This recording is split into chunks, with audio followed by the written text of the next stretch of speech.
Hi guys. So చూడండి, restaurant style chicken soup. So ఇప్పుడు chicken soup చేయడానికి first ఒక మిక్సీ జార్ తీసుకొని అందులో ఒక చిన్న సైజ్ ఆనియన్ని కట్ చేసుకొని అందులో 2-3 చిల్లీస్ కూడా యాడ్ చేసుకొని వెల్లుల్లి పేస్ట్ ఆర్ అల్లమైన వెల్లుల్లి ఇవైనా వేసుకోవచ్చు. 5-6 మిరియాలు, ఇంకా పుదీనా, కొంచెం కొత్తిమీర. సో ఇవన్నిటిని మంచి పేస్ట్ అయ్యేలా గ్రైండ్ చేసి పక్కకు పెట్టుకోవాలి.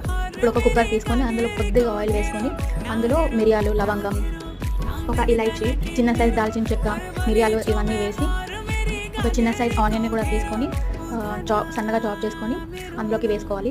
వేసుకున్న తర్వాత ఆనియన్స్ మంచిగా ఫ్రై అయిన తర్వాత ఒక చిన్న సైజ్ టొమాటోలని హాఫ్ పీస్ మాత్రమే, ఎక్కువ టొమాటో అవసరం లేదు, కొంచెం ఉంటే చాలు. ఇది ఒకటి స్కిప్ కూడా చేసుకోవచ్చు. సో చిన్నగా చాప్ చేసుకొని దీన్ని కూడా యాడ్ చేసుకొని మంచిగా మిక్స్ చేసుకొని ఇందులో కొంచెం పసుపు, ఉప్పుని యాడ్ చేసుకున్న తర్వాత ఒక చిన్న కప్పు నిండా చికెన్ పీసెస్, అవి కూడా చాలా చిన్న పీసెస్గా కట్ చేసుకోవాలి.